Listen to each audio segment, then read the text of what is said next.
Marjorie Taylor Greene has been permanently banned from Twitter. Are you surprised?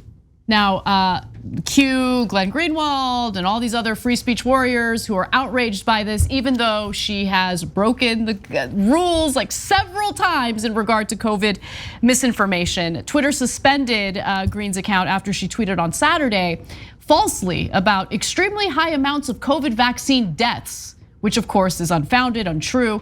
She included a misleading chart that pulled information from a government database of unverified raw data called the Vaccine Adverse Event Reporting System, or VAERS. Yes, VAERS, we've talked about this before. It's a decades-old system that relies on self-reported cases. Let me read that again. Self-reported cases from patients and healthcare providers. So, all those people who died from the COVID vaccine came back as ghosts so they could share their experience of dying from the COVID vaccine on VAERS. Marjorie Taylor Greene, easily one of the dumbest people in this country, maybe on the planet.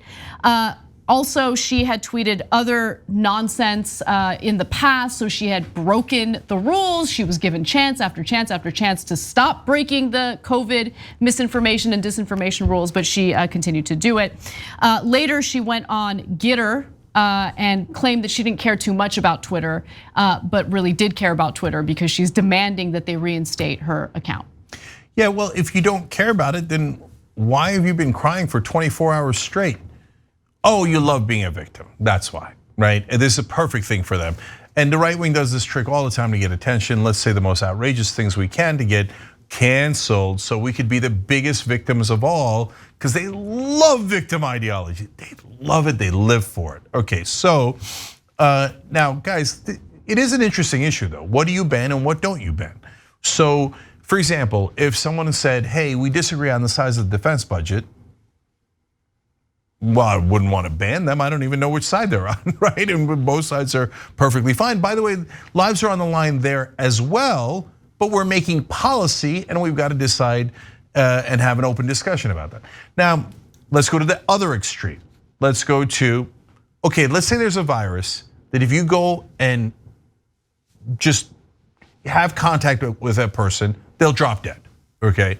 Now the government, I hope you would say, yeah, well, has an interest in making sure that people don't lie about that, and Marjorie Taylor Greene or someone doesn't go out there and say, hey, go out and hug people, the government's lying. And then people are dying left and right. So where Twitter, a private company, goes, well, I don't want to be sued, this is outrageous, and this is getting everybody killed. Well, I'm not going to let them say that on my platform because it's horrible and it's getting people killed. I hope most people would agree that they should be allowed to do that. I don't know, Glenn Greenwald might not. He might say, no, I don't care how many people die. I don't care how deep a lie it is. I got feelings and you've hurt my feelings, or whatever it is that he thinks, right? And by the way, there's no serious constitutional law expert that thinks that rights don't have limits. Every smart, serious person knows that rights have limits, but now they're pretending they don't, but only if it helps them. And only if they can claim to be victims. So in this case, no, you don't just drop dead when you meet someone because of the COVID virus, but there are over 5 million people dead. It's a very, very serious virus all across the world. And yes, she's definitely lying about it. But so what do you want them to do? I do feel for Marjorie Taylor Greene and other conservative lawmakers like her. And I say lawmakers because like what law is she really writing, or what kind of policy is she really pushing for? When all of your political activity is dependent on culture war garbage that they unfortunately have applied to a pandemic, well, what else are you gonna do? I mean, what else is Marjorie Taylor Greene gonna do to connect with her constituents? She has gone all in, much like other right-wing Congress people, with this culture war associated with the pandemic. So it'll distract from the fact that she's not doing a damn thing to improve the lives of her constituents. She's not writing policy, she's not pushing for policy, she's not advocating for policy, she's not focused on a broken economic system. She has no substance whatsoever, and she's not the only one. So can you really blame her? Can you really blame her? Yeah, by the way, if we said, hey, you know what, we want to fight for higher wages in her district. If you increase the minimum wage, first of all those people get higher wages. Secondly, it creates upward pressure so that everyone will get their wages increased. That's an economic fact, and you could look it up. What would Marjorie Taylor Greene do? She would fight you tooth and nail for lower wages. She demands lower wages, right? Healthcare, we say you should all get healthcare. Every other country does it, Norway, Canada, Japan, etc. She says, no, I don't want my constituents to get healthcare. And I don't even want them to take COVID seriously, on and on and on. So what does she do for you? She owns the libs. Congratulations. Does she though? Does she? She doesn't even do that. She owes herself and then cries about it. Like she's funny. She's the most mockable member of Congress. Like she doesn't own anyone. She can't even own her own role as a member of Congress. Yeah, and so the right wing doesn't want you to focus on economics because they're terrible at it. And in reality, Marjorie Taylor Greene helps corporate rule.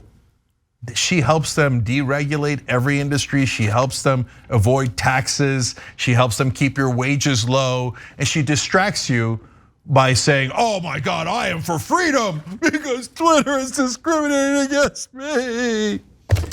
Yeah, and look, even Dan Crenshaw, who I have very little, if any, love for, like no love for, has called Marjorie Taylor Greene out.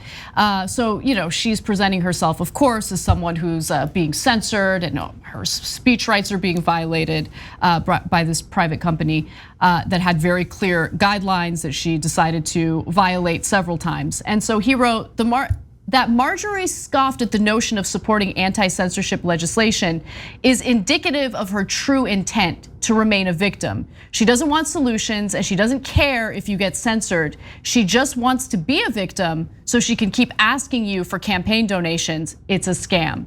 And he's right about that. Yeah, that's the only thing he's right about. He's a neocon, wants to start more wars. He's a terrible guy.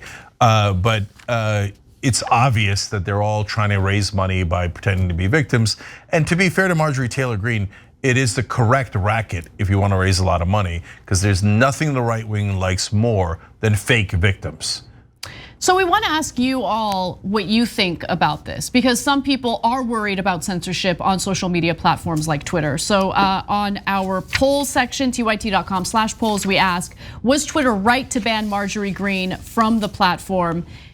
You've got two options: yes, she should be banned, or no, she shouldn't be banned. Really curious what you guys think. Yeah, and guys, I want to be super clear about this. It doesn't mean that Twitter should ban people for opinions they don't agree with. I would be 100% against that. They can do whatever they want, but I wouldn't want them to do that. And I would want the line to be as far out as possible to allow for as much conversation as possible. Our lines, and it appears their lines are similar, are not anywhere near the middle. They're don't threaten violence against specific people, right?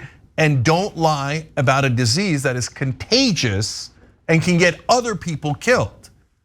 Yeah. Okay, that's what you got to decide. Whether you say that's a bridge too far, Twitter shouldn't even do that, or they should. And that's an interesting question.